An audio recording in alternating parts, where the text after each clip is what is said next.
boys screws loose, they done stripped the bolts on them. Shoulda never sent them to pick up the work for me. Sprayed the park and had my shit inside the car. Marcus Smart boy was shooting with a 36 on him. Said if he wasn't in the rush, they was all gone. All right. On the chest, he was gonna Sean John. Greetings, Chudlings. Welcome to another episode of Chuddy's Corner. It is Wednesday, February 12th. The Celtics close out the pre-All-Star break portion of the season with a 116-103 win over the San Antonio Spurs, heading into the All-Star break at 39-16, just one win away from that coveted 40 before 20 stat. To me, this is what I needed to see from this team. We've seen how well they played in some of these road games against big opponents, getting a win at home where they haven't played so well in a game that is so easy to mail it in, and absolutely so easy to mail it in. They came out, they played well, they got the win. Tatum had an unreal game. He looked great. Porzingis as well. We saw a little Torrey Craig debut. No Jaylen, no Drew. Chuddy, I know you're in the midst of an absolute crunch time fiesta as far as the NBA goes. There's a lot of games coming down to the wire. It took me a lot to get you into the studio right now. But what did you think of this game? And if anything happens on crunch time, feel free to report it live for the fans. No doubt. Of course, great as we're entering the All-Star break. We have all 30 teams in action tonight. 15 game slate. You don't often get that. That's why. All right. And I was wondering why it was so lit. Absolutely lit is the right way to put it. There's just games going down to the wire nonstop, so we'll definitely have at least one eye on those. But in terms of the games we just watched, really good Celtics performance and another business-like performance, and I think it feels like they're starting to string together business-like performances, which is huge. I think they've gotten a little more locked in, made a point of finishing strong before the break. You can tell a little higher level on defense, a little higher level on offense, just more focused on playing the right way. And I mean, you especially saw it in that first half. The ball movement, which really leads to everything on our offense. The thing was absolutely humming. I mean, we attempted I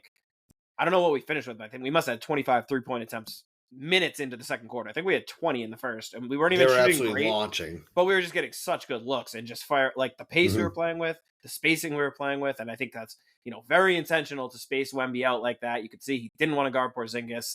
So Al's just putting him in every pick and roll, space, emphasis on a lot of the 5 out, or putting someone like White or Pritchard in the dunker so that basically they don't have a shot blocker in there. Just, we were really shredding them apart. Like you said, Tatum, another absolute masterclass. He was just completely running the show.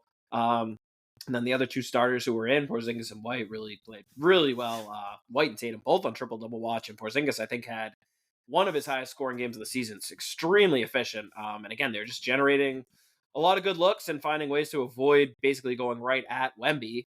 And that worked out really well. And then the second half, definitely for a 7'3" guy, I feel like I barely even noticed Wemby was out there tonight. He's 7'5", but yeah. I wouldn't go that far. I definitely wouldn't go that far. I feel like you can feel his impact even when he's not making plays. There were a lot of examples of, I thought, silly little plays. I saw Derrick White throw an alley-oop to Porzingis almost over the backboards. He was so scared of Wemby. That's little shit like that.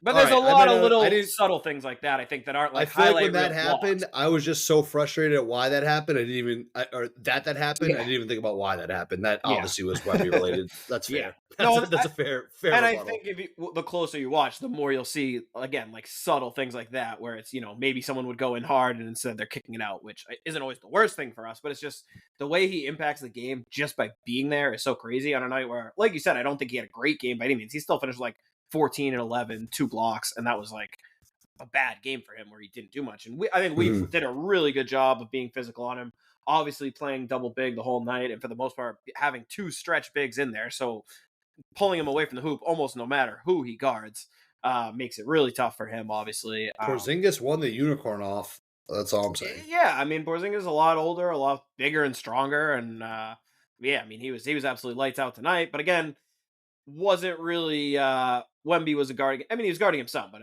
I wouldn't say he was guarding Porzingis on a lot of those looks. And I think that's part of the reason, because Porzingis, they're trying to get Wemby on, again, someone who's not going to be 30 feet from the hoop, so he can roam a little more. They're willing to live, I think, a little more sagging off Al. That's an easier matchup, I guess, so to speak. But, then they've got Jeremy Sohan or Harrison Barnes trying to guard Porzingis, and a lot of it was just post up Porzingis and just shooting those little elbow jumpers. He's getting a ton of open looks from 3, all that stuff. So it's all kind of I know you watch a ton of other games, but my jaw kind of dropped when I saw Harrison Barnes there. He's For good. some reason, I just pictured him being like way older than he is. I thought he would be like No, I mean, aged out. came into the league young and was kind of like on that Warriors team right away. So it feels like he's been around forever. But I think it's more, he's probably not even as old as you would. But he's a good player. Yeah, like He's I've always solid. liked Harrison Barnes. I was kind of like, I guess in my head, I was like, I never really thought about where Harrison Barnes had been lately. But yeah.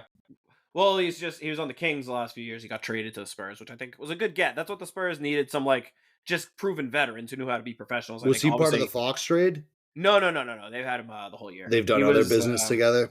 Yes. I think he was actually in the DeRozan trade. He somehow got rerouted to San Antonio, if I'm not mistaken.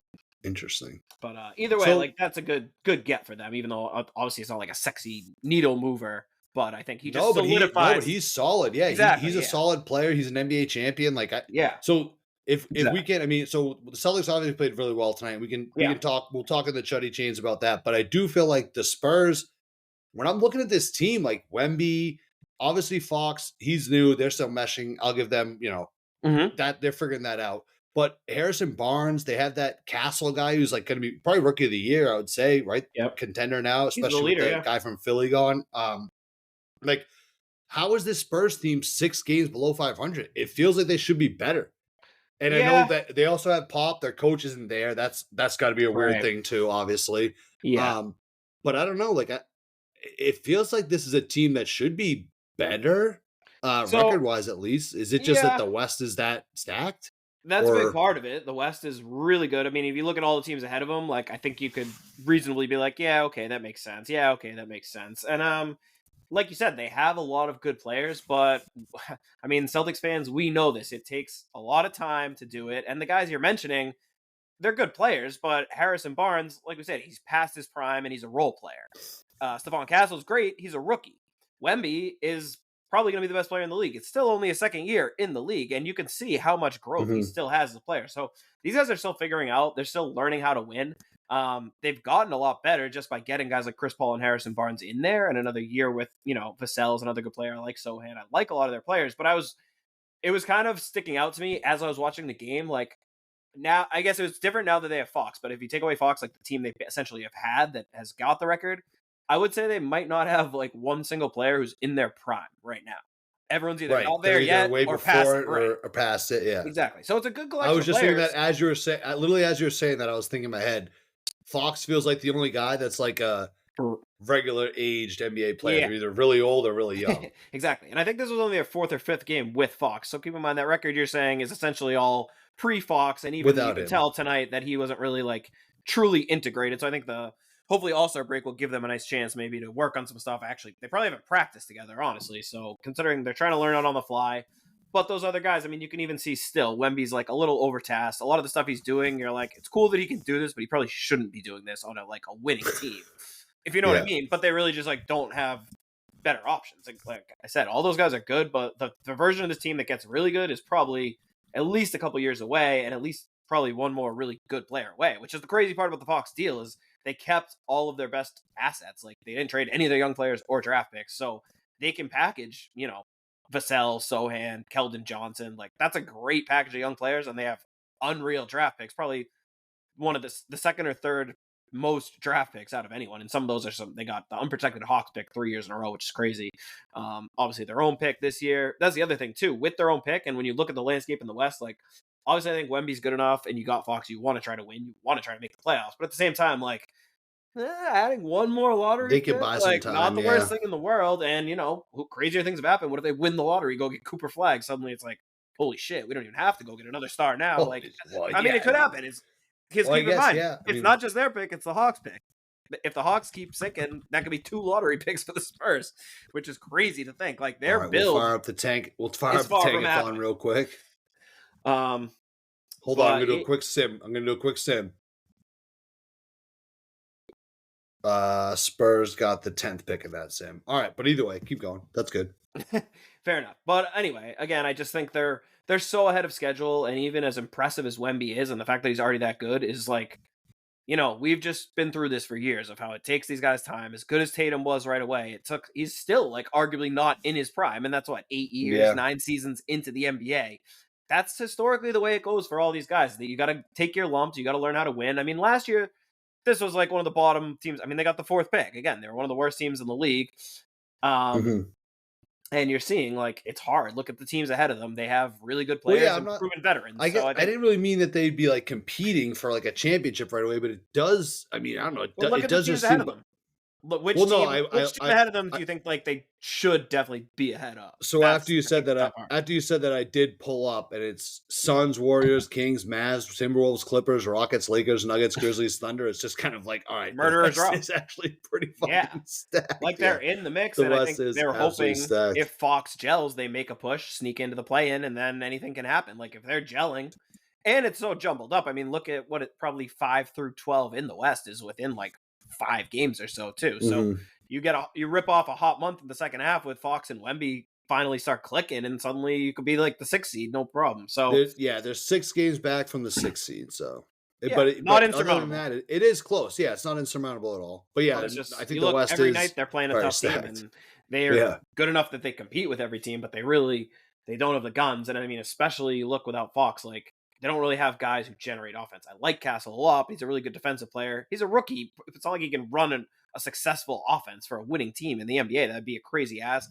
Chris Paul can do it in spurts, but if he's your main offensive creator, that's probably not a playoff team in 2025. And like I said, you can throw the ball to Wemby and he's going to make some amazing plays, but he's not going to run efficient offense over and over again at this point in his career. So it did seem like we were just kind of shadowing 2 guys near him like the whole night too. Yeah. Like we weren't, and that's kind of like to this game specifically, not necessarily what we were just talking about, but it did kind of seem like we had a good kind of beat on how to handle him. I think it seemed like Al and Tatum, just every time those 2 were on the floor, it felt like they were always near Wemby, which I think is a good, if I had to choose 2 guys, especially with Jaylen out, to have near Wemby, it would be those 2, but you can't defend him much better than we did, and he still sometimes makes some plays where you're just like, damn, like there was that one play he was dribbling on the baseline, it looked like he was almost under the hoop, and he just like casually went up and like reached under the hoop and like put it right off the back of the net. It's like, well, no one's stopping that. Like, he's an absolute freak of nature. There's no doubt. Give him 2 or 3 years to get better. Give Facet, Castle, whoever else they add, even Fox, who's still, closer to his prime, but he's still 26 years old. It's not like he's old. So it's coming. It's definitely coming, and I get, like, you see how good Wemby is in the stats and all this stuff, and you're like, why aren't they better? But I mean, I think all the stuff we just said, the supporting cast, you got to keep in mind, especially without Fox. That's like a bad lottery. He's kind of propping up. You answered the question very well, and it wasn't even like I was saying like trying to be like hot take shit where it's just like it's more just like you kind of look, but. Honestly, I think your best, all the actual ball stuff was great, but your best defense was just look at the teams ahead of them. It is like that West is so stacked because you don't even realize that you think of the teams that are good in the West, and as you start listing them, you don't even realize how quickly you go over 8 teams. And look at the play-in right now, like out of like the Clippers, Warriors, Timberwolves, Suns, Mavs, Kings, Warriors. And 3 of those teams are going to miss the playoffs straight up. Which is crazy. They'll make the play in, but like really, really good fucking teams aren't even going to be in the playoffs in the West. Teams that like came into the year thinking they were going to win it all. I'm going to quickly switch over to the East just to get a little culture shock here. The East is teams 7 that play in are all trying to tank into the lottery, and none of them can because they're all doing the same thing. They all the West is literally. The West is like, why aren't you guys better? The East is like, why aren't you guys worse? Like, what the hell honestly, is going on? If the Spurs were in the East, I bet they'd be competing for like the 5 or 6 seed, like at least. Oh yeah, absolutely. Right. So that's that's a good point. I mean, like I said, this is obviously with Wemby. Like tonight, going into this game, I was sort of like, we should crush. We weren't a double-digit favorite tonight, which we were only 7.5. That's probably missing Jaylen, missing Drew. Too low. Right, but I liked it because when we're double-digit favorites, we're terrible. So I think just from an aesthetic point, it was nice to see that only single digit. But gotcha. But yeah, I mean, but then obviously we talked about it at the opening. The Celtics came out and really just took care of business tonight. This was a game that people probably would have gotten mad at us because if we had lost this game, we would have came on here and just been like, guys, it's the day before the All-Star break. Half the team's probably already on a plane now to somewhere else.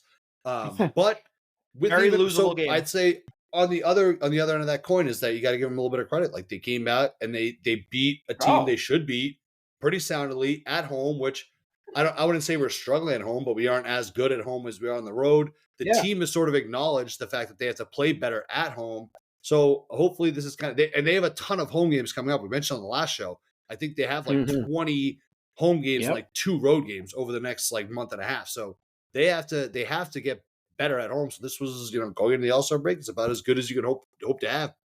Every time the Spurs got it to like 9 points, someone hit a 3 and just expanded the lead. So yeah, and I mean, we definitely didn't play as well in the second half, but I mean, we were up, doubling them up like 46-23 in the first. We were playing great. But Tatum was, and it wasn't one of those games where it felt like it was slipping away, though. We didn't play as well, but it didn't feel like it was slipping away. Exactly. We just eased up a little, and it was like we were more content to kind of trade baskets. The Spurs were getting way more into their offense. They were playing better, too. I think you saw a little more of what they're hoping for in the second half. I think when they get that game, especially that 2-man game going with Fox and Wemby, figure out how to put some shooting around them, they'll be good. And, I mean, Fox is a solid defender, too, with Wemby backing him up. Like, they've got it there. It's going to take them some time. I like that they traded for Fox and made a move to, like, because before that, the team really was kind of set up to tank. Like, they've kind of avoided the urge to move too quickly with like such a nice young core of a team. So that was really the first push of like, all right, let's actually move some chips in and see if we can get a little better. So I'm definitely excited to watch how that plays out down the second half, because I do think once they get some chemistry together, it's going to be pretty nice. So yeah, that'll be fun to watch. I think we should. I mean, we've kind of been talking a lot about the Spurs, but I do think, like, to me, this was such a sick Tatum game. God. The stats The stats are obviously really good. I think he had like 30 something point. What he finished with 33, 32, 14 and 7. I mean, that's insane. Good. And he's just like so good. And I feel like, and this sounds, I mean, obviously we know this, but it just, I feel like this was like, I had to take the other day. It was just so obvious, but I don't know. I just like the way he's passing the ball, and maybe I'm just super high on that pass he had to Hauser, who was cutting to the basket. I just feel like you don't see a lot of guys who are like best player in the league category. Obviously Jokic, but the other guys, it's mostly because of what they do scoring wise. And I just feel like he does so much like everywhere. I mean, 14 rebounds from your star player who's not like a center. He's not like a power forward. He's a wing guy. I don't know. We just can't give enough flowers to him. And we could, every episode we could do the whole thing about how sick Tatum was. But I thought tonight, no JB, no Drew. It just seemed like some of these games he just shows out so much. So I don't know. We're so lucky. No, and maybe I'm high to his comment where he's playing absolutely nasty right now. It's crazy. Like he went in, and he was kind of, I don't want to say struggling, but he was not playing great. He was playing inconsistent. His scoring wasn't there. It does seem like the last few weeks he's really picked it up a notch. And he just took over this game. I feel like the first like month, and he's done that in the last 3 games. But the first like month or two, it was like he was playing like in the All-Star discussion or in the MVP discussion. The last like month, along with the whole team, he kind of fell off that a little bit. But lately, it's just, I mean, dude, it's just crazy. I mean, I don't know. We're just, I still don't get the hate. We don't need to talk. We don't need to acknowledge it too much, but it just is bizarre. Yes, who's eight? Yeah, I feel like he's one of those people that people are always like. People are bringing up the NBA Finals because Jalen Hurts took a cool picture of the Super Bowl. People are like, Tatum wishes. It's like, dude, what are you talking about? Not to go full Missoula, but that's just like Tatum gets to deal with that. There's a reason that other teams are winning in other sports, and the first thing they talk about is Tatum. It's not because he's bad. Yeah. I mean, that's ironic. Yeah, you know what I mean. But I just want to take a second to acknowledge it because it felt like tonight he was like floor general. He was just absolutely locked in and like we got just was like, we are not going to lose. If we didn't get cold shooting, he would have had the triple double easily. Because he should have had way more than 7 assists. We just went his potential assist is probably like 16. I'd love to see his potential assist. There's 7 and 1 over the last 8, and he just stepped his game up. Obviously, we've had some injuries. No Drew, no Jaylen. We'll talk a little bit about that later. Problem. I mean, I don't know if you have anything else.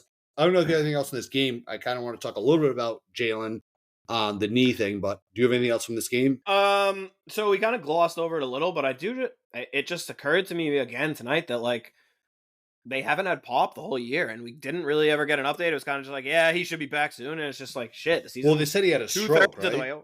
Yeah, but they made it sound like he was like fine and would be back, and now I'm like, will he be back? And at his age, it's like, at what point will he ever be back? Like, I don't want to speculate, but it is just kind of he's not getting any younger, and I don't know. It's kind of sad, I guess, Yeah. to see. Just almost took him for granted to an extent, as the Spurs obviously were kind of toiling away the last few years, and it's a shame not to see him over on that bench. Just with this team, it'd be fun to see. Respect. Yeah, well, that's part of it too. Job I mean, he's a good coach. But... do you think Pop is the difference between 5 or 6 wins? I'd say probably well, with this maybe. team. I mean, 5 or 6 is a lot. Fox, that's a lot. Is that a high number? Niang missed at the buzzer. Knicks won it in overtime, 149-148. What a game! We were delaying recording for that game, then went to overtime. I go, let's just record, and then you can react. So Niang missed it. You said Knicks win. Great look. Yeah, Trae Young took it in for a little floater, rimmed off. Offensive board, kicked it to Niang in the corner. Really good look over a Josh Hart closeout and just off the rim. All right. Any more than that, I feel like we're violating the express written consent thing they always say. Yeah, that was bordering on consensual. You were flirting with the line there. No doubt. All right. Do you have anything else in this game? I did want to talk a little bit about Jaylen. Go ahead. Yeah, it was weird. The missed free throws were weird. So many missed free throws when it felt like that was part of the reason they kept getting it even to within 9 or 10. Like, just so weird too. And Porzingis and Tatum, who were playing unreal. I've been banging this drum for a little while. You don't believe me when I say it. I don't think it's a concern. I thought tonight was just weird, honestly. Yeah. Oh wow. I will sign Markelle Fultz. Little breaking news. That's cool. Good to see him back in the league. I was just talking about Markelle Fultz. I thought he was just injured with the Magic. I didn't know he was on the Magic. That was part of the reason he hadn't signed. He was waiting to sign with the team and waiting to get healthy. But now that the trade deadline's passed, I hope that works out. I always bring him up as like the Tatum trade so funny, but I love his second act. I would love for him to come win a title with Boston, just for Philly to rub it in. You know, I mean that would be like full circle great thing. Just to add a little right. twist to the knife in there. Oh, then we got to talk about the overhead cam. It was half the game in the fucking drone cam. Were you watching that? Oh my god, dude! They went. I don't mind it, but they went so what do you way think too much. It was a heavy dose. It was a heavy dose. So when it first, I didn't dislike it in whatever that national game where they had it was, but then it did feel like they went to it one a little bit too much. I think it's a great replay camera. It's a great camera for if you're trying to like explain ball to people who don't know ball, because I feel like it's great to see plays happen. Yes, but also it did seem like the camera that we had. So I have a couple things. It seemed like it was like standard definition. Like every time they changed it, it just felt like it wasn't as crisp of a camera. So it's like you kind of got to figure that out. And two, I saw a bunch of people tweeting from the bleacher area, which is where me and you sit at games. The thing's just right in the way. It's just like in the way, which is that's no good. I mean, that's not good. I personally think it's a great like angle, but I don't think like live action shit, especially important stuff, it should be utilized. We had special guest host Joe Clancy. He's been on a few times.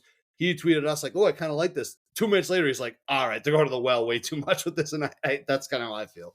I don't hate it, but you got to chill. I know they're excited, but yeah. So I mean, I would guess I would echo those thoughts. I thought it was a great camera. I'd love to have the option, but maybe not watching it like full time live. It's almost like the all 22 with football. I don't know if I'd want to watch a whole game live the first time through that lens, but it's awesome to watch, and it was really cool. Like you said, you could like bird's eye view. You could break down the play. You could see what all 10 guys are doing at once.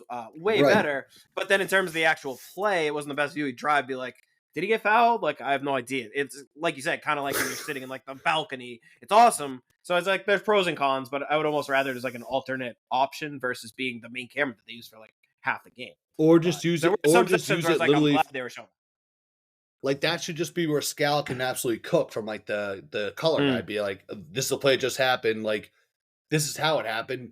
You saw this guy was standing in the corner. You could barely even see him, but he came up and set a screen. Like, I feel like for stuff like that, it'd be good for them. Right. Yeah. They went to it way too quick. I get it's a new thing, but if it's blocking the balcony though, that to me, that's just like too much. No matter how good it is, you can't do that. You have to figure out a way.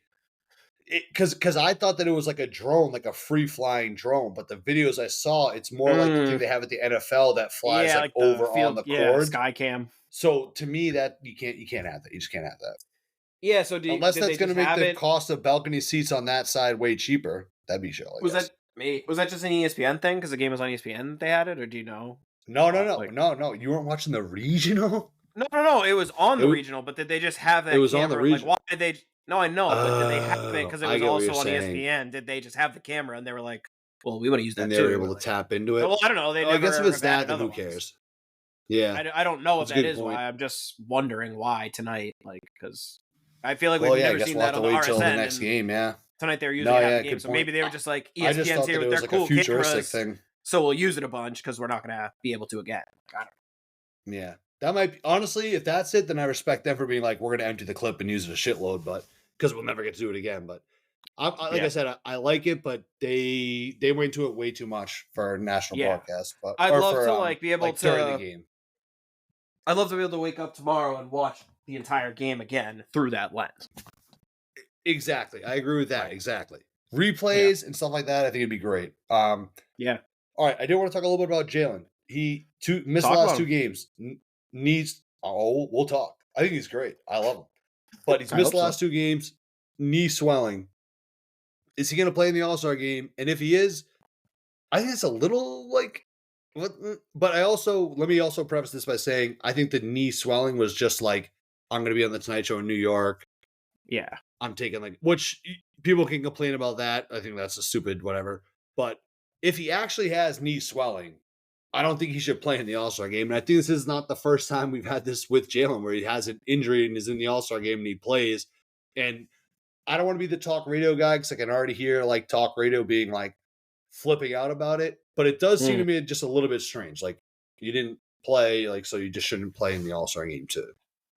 Yeah. So, I mean, I get that. And yeah, I feel like that's, I don't know. It would be a forced take. Again, he's not like an injury-prone guy who has an injury I'm really worried about. So to me, like, I have no reason to think there's actually anything wrong. I think if anything, it's probably smart. Get him a little extra rest. He has looked a little, maybe worn down. We're asking him to do a lot on the defensive end this year, especially, and to run some of those units. So I think these are some games where it's like, hey, take a few extra days off because you aren't going to get the full break now that you are going to All-Star. And I think All-Star is one of those things where it's like, Jaylen's the kind of guy who's like, he was, I think, top 5 in fan voting for forwards in the East. So I want to be like, I want to be there. I'm a star. I want to be on the court.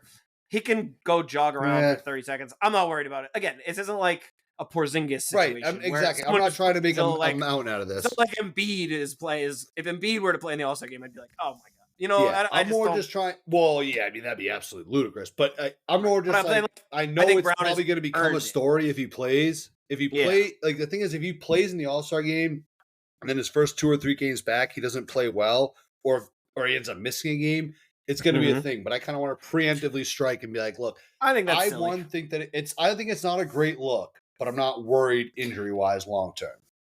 I don't even think it's not a great look. I think you won the Finals MVP. You're an Iron Man. You've earned the right to. I trust that you can go jog around in the All-Star game for 15 minutes and you'll be fine. Like you've earned that benefit of the doubt, at least from me. Exactly. And I'm not trying to, but I do think it's worth mentioning how, like, because you have who just pulled out of the All-Star game. Trae Young is replacing who? Giannis. Jesus. So I don't know. It might be a story later on. So Chuddy, we're here first to tell you it's all right. Don't worry about Non-story. All right, you got anything else from the game, or should we give it our chains? Just announcer comment. I don't know if you're listening on the RSN, but near the beginning of the game, like Castle got the ball and Scal was like saying, like, of course, one of his guys. And I've noticed he does this thing where he says someone's his guy. All that really means is either like they went to school locally, so he's watched them. Like Castle went to UConn. And Cooper Flag's his guy. Like, yeah, dude, no shit. Or I've always wondered like the Cooper Flag. I feel like I missed that inside joke. I don't think it's an inside joke. He's just obsessed with him because he's from fucking Maine, and Scal probably has like worked out with him. That's what it's all guys that he's like has knows. Basically, he'll always be like, yeah, like that's my guy. But then he's saying he's like Stephon Castle is like most underrated player in the league. Like nobody knows how good he is. I don't even think the Spurs know how good he is. It's like, dude, he is a top 4 pick in the NBA draft. He just won the Natty on UConn and was arguably their best player. He's the favorite to win Rookie of the Year, and the Spurs just refused to include him in a De'Aaron Fox deal. Everyone knows how good he is. Like, he's acting like he's some random player that he discovered from like Central Connecticut. It's like, no, I think everyone knows like Stephon Castle's sick and is going to be even sicker. So it's just, It always cracks me up how Scal does it. As the most predictable guys, and even later in the game, then they were talking about the Warriors, because they were just kind of going off on the side note, and he's asking like if he thought the Warriors would make the playoffs, and of course he's like, yeah, like I really like this like Quentin Post they're playing at center. It's like, yeah, BC guy, obviously, like he's just so predictable with this all this shit. Yeah. So it's funny. But we love Scal. Don't get me wrong, but I'm always down to give him. We do love Scal, yeah. But the Cooper Flag lore, I'm a little interested in. But all right, should we do Chuddy Chains? I think we should. All right, Chuddy Chains brought to you by Mario's Roofing, of course.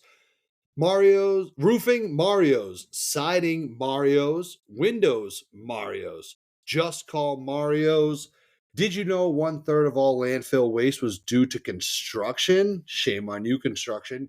But in 2023, Mario's recycled over 95% of all of their roofing waste. By prioritizing recycling, we are not only able to achieve a smaller carbon footprint, very good, we're also able to reduce dumping costs. And what do we do with those savings? Mario's passes those savings on to you, the consumer. Call Mario's today, and together we can all do our part to achieve a greener future. Call Mario's at 781-344-2420, or you can visit mariosroofing.com. Mario's Roofing, they won't soak you to keep you warm and dry. Make sure you give them a call. Chuddy Chain, I think you are first today, Chud. Go ahead, give us your Chuddy Chain. I'm going to give it to the new guy, Torrey Craig. Great performance. Came right in, knocked down a couple threes, was battling. He was guarding De'Aaron Fox. He was switching on to everybody. I didn't look at the box score, but he had at least one, I think, block and a steal, and just, shows up, goes out there, and that's exactly what we want from the 9th, 10th guy on the lineup.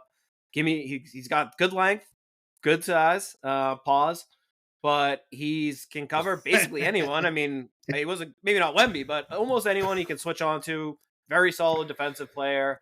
If he's going to shoot like that, I'll definitely take that. You saw him and Tatum have back and forth. They assisted each other on threes on back-to-back possessions. And he scrapping for rebounds. I think he was on the floor once. And I'd say most importantly, which we didn't really know because he's only played in like 9 games, kind of wasting away on the Bulls bench. Looks like he's still got some spring, still got some juice. Did not look like a guy who was washed up. So welcome aboard, Torrey Craig. Good stuff. I like what I saw. And I mean, to go 2 for 2 from 3 in your Celtics debut, I feel like from like right at that point on, you're like in on Celtics lore. Like the fans are all in on you. So that's about as good as a debut for a guy coming in to be kind of like a 3-and-D guy. Yeah, exactly. For that role, like you couldn't have had a better debut.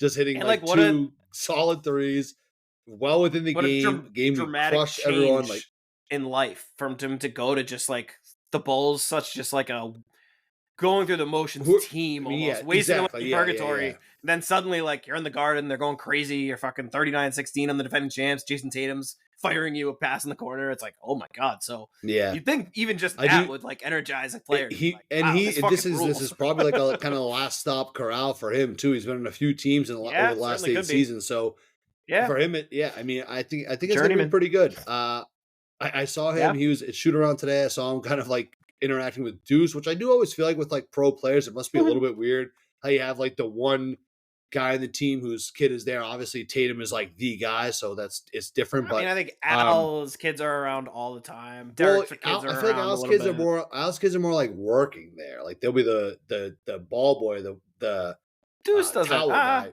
Deuce is just like walking around taking shots during warm-ups. Like he's earned it. Nothing's anything wrong with that. I'm just saying. I mean, I usually see videos all the time of Al's son and Deuce playing 1-on-1 on the court before the game. So that is solid. Yeah, I was cool with that. But yeah, I mean, I don't know if he has kids or not. I know he's dating Megan Thee Stallion, but yeah, I mean, it seems. We all know. I already said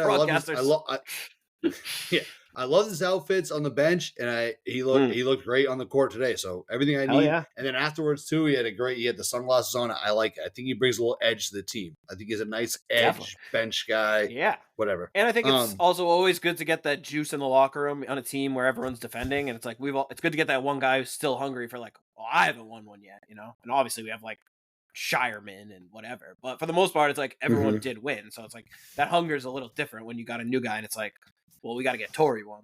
Like, he's I like that. Still fresh, wants that first one. So.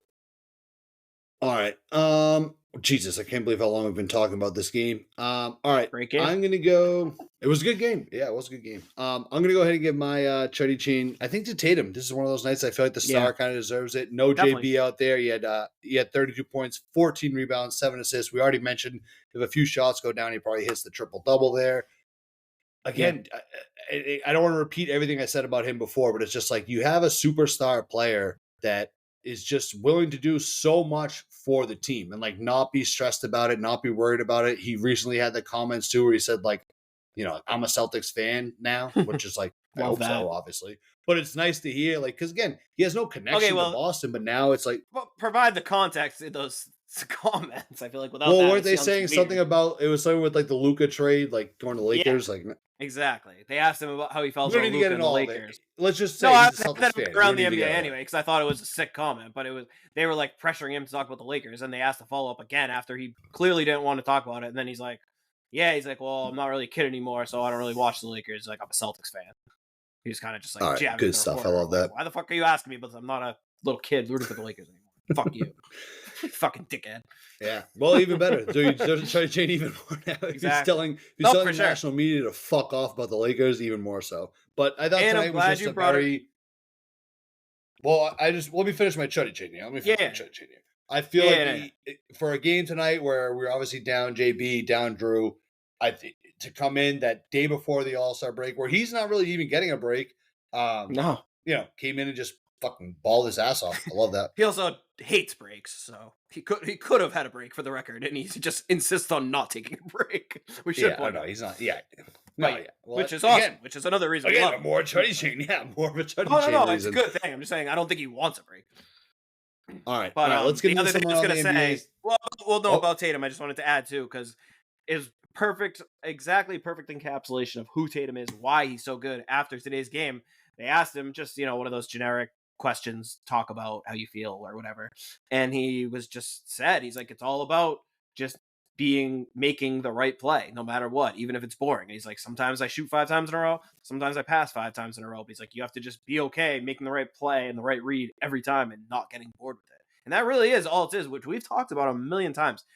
That's what 100%. Makes him so good, is his refusal to force anything no matter what. He is happy to make the right pass and set up a 3. He'll do it 20 times in a row. It's like he can't not make the right play, and that's what makes him so good. And we'd say there's times where you're like, Jason, just cook, just score 50 points. Like, come on. And it's like he can't. He's like, no. Yeah, I refuse to play bad ball. And that's good. It's a blessing. Love him. Freaking love the guy. All right, so let's do Torrey Craig, Jayson Tatum. You're our Chuddy Chain winners tonight. All right, let's do a little around the NBA. Before we do that, you have a word from our other sponsor? Yeah, no doubt. Nick Pareno, realestate.com. Just nickpareno.com, but Nick Pareno Real Estate, the real estate mogul of the Northeast, of the entire United States, of the entire world. Honestly, you want anything to do with real estate, Nick Pareno is your guy. Go to nickpareno.com. See what he can do for you. It's a lot. Just need a place to stay for the All-Star weekend in San Francisco. Give Nick a call. You want to buy a place, you want to rent a place, Airbnb, hotel, whatever you need. Selling. He'll do the you Google got stuff search there you want to sell. Whatever it is, it doesn't matter. Maybe you're going away for the All-Star break, taking a little break yourself as the Celtics are off. You want to move somewhere, whatever. Nick's got you. He put us both in houses. He just put a lot of other Chuddy heads in houses. So add your name to the list if you want a true Chuddy head, a true Celtics fan, and an absolute real estate legend on your side. You got to go to Nick. So that's Nick Pareno. NickPareno.com. NickPiraino. All right. Shout out to Nick. What do we got around the NBA? I know I want to talk a little bit about how badly the Mavs are doing everything. Can we start with that, or did you have something else in mind? Start there. I mostly just want to talk about the Mavs had, I think, their second home game since the Luka trade. There wasn't the giant protest outside. Maybe they thought that things had calmed down. They had some guy on the Jumbotron. He sort of lured. It was like a karaoke thing. So I think he lured the camera in. He had a microphone like he was ready to go. Soon as the camera goes on him, he either said fire or fuck Nico. There's been some debate online. It was confirmed fire? Yeah. I thought it was fire. Okay. He's the guy who got thrown out of the game. Yeah, same guy. Yeah, you got thrown out of Yeah. the game. To me, the Mavs are after making a bad decision, you're now making every even worse decision you can make. Yeah, Because exactly. by kicking that guy out, you've now ensured that every true blue-blooded Mavs fan, anytime they get on the Jumbotron, is now going to have to say, fuck Nico. Like And he wasn't if the you're only fan they actually a kicked Mavs out. fan. They kicked out a lot of fans for just. They kicked out fans for booing. Did you see Cuban was yelling like "sit the fuck down" and he had them kick out fans who kept booing. He said they were booing the team during free throws. They said they were just starting a Fire Nico chant. There was a guy with a Fire Nico sign. They got kicked out. And they were kicking also, everyone out for that. That guy on That's the even worse. Jumbotron. I know they're saying they're violating like the policy, and they just clearly weren't. It's awful. You're gonna make everyone do it. Jumbotron, that was the first time in 2 home games that they had done that. They had purposely not shown any fans the entire first game and the first half of the second game. That was literally the first time they're like, "All right, do it." And that guy did that during the karaoke, and he immediately, which is awesome and hilarious. I didn't realize they were kicking out. Like I didn't realize that it was a total clampdown, dude. What are they doing? Bad. It's how can you be so PR illiterate? Like every single person now. Well, did you see too the owner, that Dumont guy? Like he came out, walked onto the floor, and everyone's booing, and he's kind of like waving to the crowd, and he sits down, and you can see him like if you read his lips, he's like, "Are they booing me?" Almost like he can't believe it, and it's like he has I think no they're idea. just so tone deaf, like they just have no clue what's going on. It's so bad, dude. Insanity. I mean, they just guarantee that every fan, like now, fuck Nico is going to be like, are you really a Mavs fan or do you just like live in Dallas? Like if you're not saying fuck Nico, you're not really a Mavs fan. Like they just created that whole environment on their own. Like you got to give. It's like we talk about with like refs and they give a tech. They give you a tech and then immediately you complain more. It's like we gave me the tech. Let me get it out. They need to let the fans get it out. Exactly. They just for them to not expect. I didn't know they were kicking out people just for chanting. Oh, it's bad. That's crazy. It's real bad. It's real bad. They got another home game right now. It's a 1-point game at the half against Golden State. They're also since AD hurt the AD injury, they still haven't announced it. That was Sunday. Yeah, it was Super Bowl Sunday, or it was Saturday, I think, and they announced the injury. How could they ever announce that he's out long term right now? They couldn't. They need to hide it as long as possible. People are speculating that it's bad news and they're just delaying it as long as possible because they can't take another PR hit right now, basically. It's like every bad decision probably the case. Make, dude. It's so bad. And then Gafford got hurt last game, so this move that they made to have this ridiculously big front line, Gafford, Lively, and Davis are all out now. And after last game too, Jason Kidd skipped his media session, didn't do his press conference, which is, I think, grounds for like a fine, or you at least have to give like a reason. He did do it before the game today, and he said he basically just said I was just like not mentally able to do it. There's just like too much to process. I couldn't talk or something. And then today, they asked him like, who's going to play center? And he's like, this team was in the finals last year, dude. Why did they do this to themselves? Yes. And they honestly, depending on the AD injury, there's a very good chance they'll be one of those teams I alluded to earlier that had title aspirations and will probably miss the playoffs. Which is nuts. They might miss the play-in. I think, what do they have? 1 game up on the play-in right now? Yeah, they might miss the play-in, dude. Like they're not even like a play-in. Literally, they're right. It's a disaster. They're less. Yeah, they're the 8 seed right now, and the 11 seed is a game and a half behind them. They're playing the Warriors right now. It says on the screen the Warriors are 27 and 26 and 10th. The Mavs are 28, 26 and 9. Do I need to refresh my page? They'll be in 10th if they lose this game. Depending, I guess the Suns lost, so yeah, they'll be in 10th place, and again, they're now staring at probably at least a month without Lively, Gafford, or Anthony Davis. And Kyrie, keep in mind, we talked about a month ago, is playing with a bulging disc in his back, and he's a bulging disc in his back, and he's playing 44 minutes a night. And he's basically the only guy on the team who can dribble. Oh, he's gonna tap out soon. He'll be out. If he leaves, that's the other thing too. Is now they've created a situation where he has so much fucking leverage because they can't not they made this move to win now, and it's Irving and Davis. If Irving leaves, they're fucked. So they basically just have to give him whatever he wants. They are fucked. All right. We could rip on the Mavs all night, but we have a lot of stuff to talk about. We're already at 45 minutes. Okay. No, I mean, we could do a whole. we have a week off. We could do a whole Mavs epi. We might. What else around the NBA? We got to get into the All-Star game too. So, do you have anything else around the NBA before we do the All-Star game stuff? Just want to talk about Brandon Ingram extended after that trade. So, kind of, we were very confused what the Raptors were doing. I think they kind of just used the trade deadline as free agency. They're like, we probably would never sign this guy. He's going to be a free agent. Well, traded for him.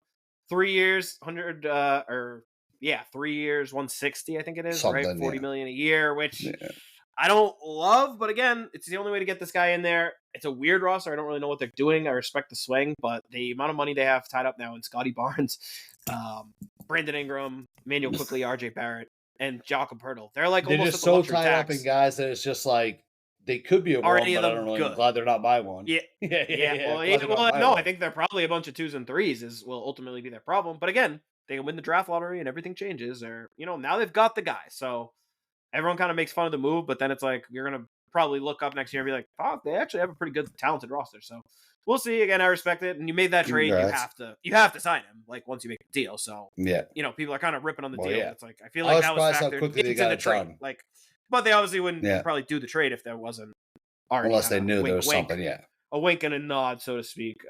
Which I think is the case. And then the other thing, the Hornets. We talked about the trade getting rescinded with Mark Williams and Dalton Knecht of the Lakers. Now the Hornets are basically have filed like a grievance with the league, so it's kind of a crazy situation. I tend to like believe they're the basically Hornets. It saying looks like their guy. They're like, no, he's chill.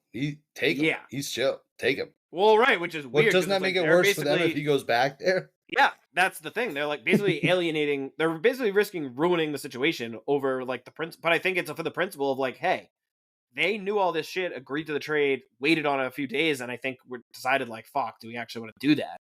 And I think that's like, did they just find out that Alex Len would be available, and they'd rather have him or something? Honestly, no. I think they got just buyer's remorse after getting like ripped apart by everyone for 3 days for giving up all of the rest of their assets, going all in on this guy, and then maybe doing a second thought of like, maybe I feel like people were saying that the Lakers did a good trade by getting the guy. I feel like people were saying the Lakers, it was good that they got the guy. Well, good move in terms of they needed a center and they got one. Just what they gave up. They gave away their last pick. I mean, it's interesting. It's very interesting, but it does kind of seem like, given the chain of events, that's what happened. Whether you agree with it or not, it seems like they got a little too excited about Luka. We're like, we need a center. Got this deal, and then once they actually thought about it, they're like, shit, that was like a lot to give up. Mate for a guy who's like kind of risky. That's what it seems like. And that's certainly what the Hornets. Again, I don't see why the Hornets would be doing this if it wasn't true, because they're now basically saying like, I don't know how that relationship is irreparable no matter what. Yeah, which is brutal. Like, that's tough. I mean, he was obviously an asset. Dude, he's healthy. Look what he got traded for.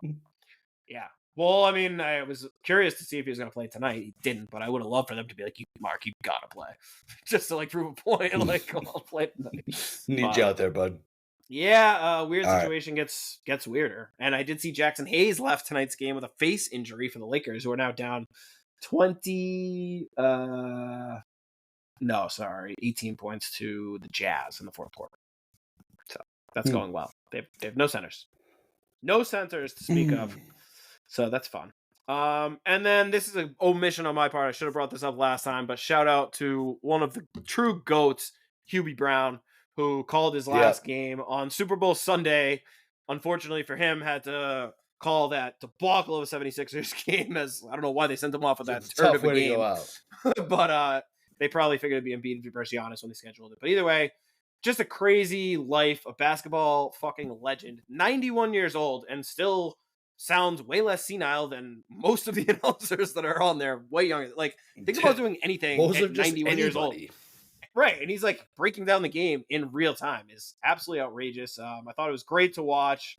His send-off, they basically just let him emotionally talk for like 10 minutes after the game was over. It's kind of just ranting.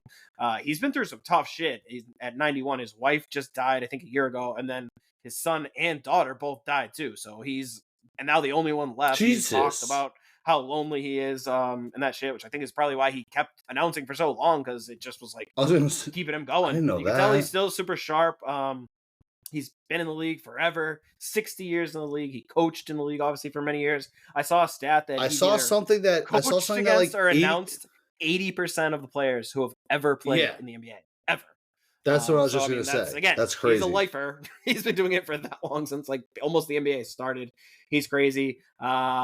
I was hearing a story today on the mismatch. Verno was telling about when he first came over and coached Memphis, and they were still basically an expansion team and just moved there. They're a total joke with no like stability in the organization. They weren't even sure if they were going to stay in Memphis, and they hired Hubie. He came in and basically came right into the locker room and told these guys, he's like, I'm here because you guys fucking suck. and I'm here to like get you Yeah. to stop sucking. And he just built that entire culture to what it is. He got them a 50-win team. Basically, like started almost basketball in Memphis professionally. So he's got that on his legacy, and just an absolute legend of the game. So I felt bad for missing him last time. Wanted to give Hubie his proper flowers. He's the fucking man. So we're gonna miss him. Yeah, no, Hubie's sick, and it's like it is one of those things where, like you said, it's very slim pickings on like just solid announcers, and the fact that he's 91 and absolutely dominating the way he is, it's like it's like take a second to actually think about if you know anyone who's 91 years old. And well, then think dude, that 80% stat to me, that was calling the games. Yeah, Like dude, the a color 80% stat to me, I saw that stat and I was like, this is insane. Like, how is this real? I've known Hubie Brown, but that's great. And honestly, I think he was great. He was just really good at it. So, right, yeah, exactly. Just loves ball and knows probably more than maybe anyone alive about basketball. All right, cool. So, yeah, and you did shout out to you. You did text like seconds after we recorded. You're like, oh my god, we didn't get Hubie a shout out. I was like, all right. I was pissed at myself. He deserved it. Yeah. Yeah. No, Hubie's a legend. All right. So yeah, I mean, we don't have a preview. Celtics are going on the All-Star break. We are going to do you look like you have something else to say. Do you have another? Well, I was going to do a fastest 2 minutes on the games that actually went down tonight, just to recap.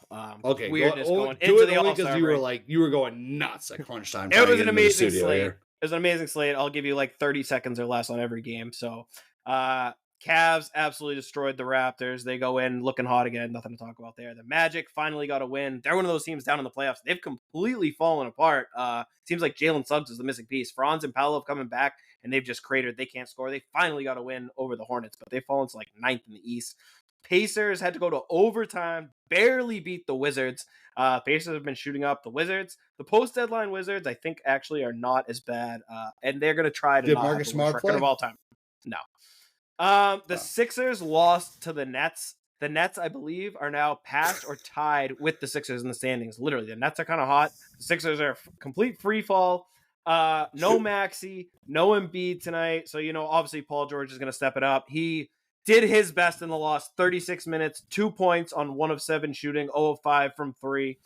And the Sixers, again, lose Did you see the to the stat Nets. that he's posted more YouTube clips than field goals made for the Absolutely Sixers? love that. Definitely wouldn't be cratering if he was on my team.